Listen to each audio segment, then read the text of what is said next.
Well, a potential full-scale ground offensive in Gaza takes a big step towards becoming reality. Israeli troops and tanks launched an hours-long ground raid into northern Gaza overnight. Sharon Crowley joins us now with more on how the calls to release hostages and send life-saving aid to the area are growing louder. Yeah, those calls are growing more intense. The UN holding an emergency meeting today as families of hostages making an urgent appeal to lawmakers in Washington. We demand not only the U.S., but all of the international community put at its highest agenda, #1 agenda, bringing the hostages back home now. Family members of hostages gathering on Capitol Hill calling for help, their loved ones kidnapped during the Hamas deadly terror attack in Israel on October 7th. The United States is the only one who can lead this international effort to make our loved ones come back safely. Their appeals coming as Israel stages a raid into Gaza ahead of a ground offensive that's expected to start any day now.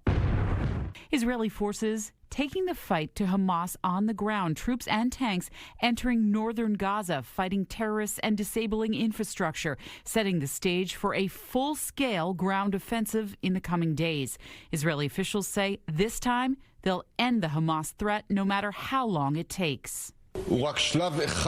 This maneuver is only one stage in a long-term process that includes security, political, and social aspects that will take years. Inside the Gaza Strip, the situation is becoming more dire. Millions are without food, water, or medicine as airstrikes intensify, with many claiming Israel is hitting civilian targets.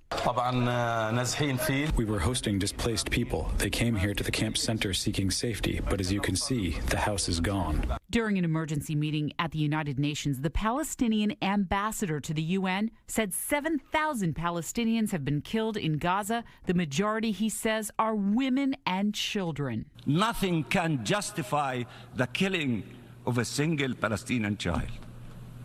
Nothing. Nothing at all. Well, the State Department said it could not verify the death toll, saying it was provided by Hamas. Still, U.S. officials say a significant number of people have died in the violence.